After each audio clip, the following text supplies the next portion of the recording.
കേരളത്തിൽ TMC തെരഞ്ഞെടുപ്പ് commission പട്ടികയിൽ ഇല്ലാത്ത പാർട്ടിയായതും പത്രിക തള്ളാൻ കാരണമായി. ഡി ധനസുമോദ് ചേരുന്നുണ്ട്. ധനസുമോദ്, എന്തൊക്കെയാണ് കമ്മീഷന്റെ വ്യവസ്ഥകൾ?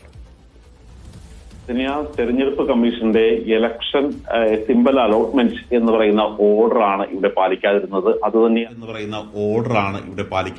അതുതന്നെയാണ് ഇപ്പോൾ PV അൻവറിന് വിനയായിരിക്കുന്നത്. അദ്ദേഹം TMC സ്ഥാനാർത്ഥിയായി മത്സരിക്കുന്നതിൽ ബുദ്ധിമുട്ടായിരിക്കുന്നത് അതുകൊണ്ട് തന്നെയാണ്. കാര്യം TMC എന്ന് പറയുന്നത് നേരത്തെ ദേശീയ പാർട്ടി ആയിരുന്നെങ്കിൽ പോലും പിന്നീട് അതിന്റെ ഒരു മേഘാലയയിലെ അവരുടെ MLA മാർ പോവുകയും ആ തരത്തിലേക്ക് വന്നു കഴിഞ്ഞപ്പോൾ ത്രിപുരയിലും ബംഗാളിലും മാത്രമുള്ള പാർട്ടിയായി മാറുകയും അങ്ങനെ സംസ്ഥാന പാർട്ടിയായി ആണ് ഇപ്പോൾ തൃണമൂൽ പാർട്ടി പ്രവർത്തിച്ചുകൊണ്ടിരിക്കുന്നത്, തൃണമൂൽ കോൺഗ്രസ് പ്രവർത്തിച്ചുകൊണ്ടിരിക്കുന്നത്.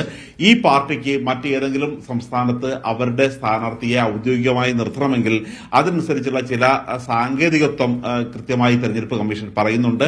അതനുസരിച്ചാണെങ്കിൽ തെരഞ്ഞെടുപ്പ് വിജ്ഞാപനമുണ്ടായി 3 ദിവസത്തിനുള്ളിൽ ഈ ഭാരവാഹികളായിട്ടുള്ള പ്രസിഡന്റ്, തൃണമൂൽ കോൺഗ്രസിന്റെ പ്രസിഡന്റ് കൃത്യമായി കേന്ദ്ര തെരഞ്ഞെടുപ്പ് കമ്മീഷന് ഇക്കാര്യങ്ങൾ അറിയിച്ചിരിക്കണം. ഞങ്ങളുടെ സ്ഥാനാർത്ഥിയായി ഇന്ന ആളെയാണ് നിയമിക്കുന്നത് എന്നുള്ളൊരു കാര്യം അറിയിച്ചിരിക്കണം. അതനുസരിച്ച് ഈ വിവരം സംസ്ഥാന തെരഞ്ഞെടുപ്പ് കമ്മീഷനിലേക്ക് സംസ്ഥാനത്തേക്ക് അയക്കുകയും ആ തരത്തിലാണ് ഒരു ഈ പാർട്ടി സിംബൽ അനുവദിക്കുന്നത്, ചിഹ്നം അനുവദിക്കുന്നത്, പാർട്ടി സ്ഥാനാർത്ഥിയായി അനുവദിക്കുന്നത് തുടങ്ങിയ കാര്യങ്ങൾ ചെയ്യുന്നത്.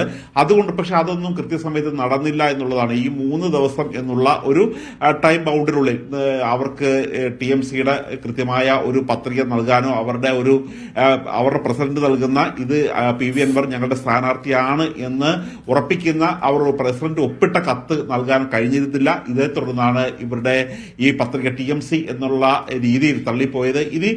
ഈ തരത്തിലുള്ള സ്ഥാനാർത്ഥി സ്വതന്ത്ര സ്ഥാനാർത്ഥിയായി ഉള്ള ആൾ വിജയിച്ചാൽ പോലും അയാൾക്ക് ആ വിശ്വസിക്കുന്ന പാർട്ടിയിൽ ചേരാൻ കഴിയില്ല. അയാൾ ഒരു നിയമസഭയിൽ എത്തിയായാലും MLA ആയി സ്വതന്ത്ര MLA എന്ന രീതിയിൽ തന്നെയായിരിക്കും നിൽക്കേണ്ടി വരുന്നത്. അതുകൊണ്ട് തന്നെയാണ് ഇപ്പോൾ TMCയുടെ ഒരു അംഗത്വം, TMCയുടെ ഒരു ബാനറിൽ അദ്ദേഹത്തിന് മത്സരിക്കാൻ ഇത് കഴിയാതെ വരുന്നത്.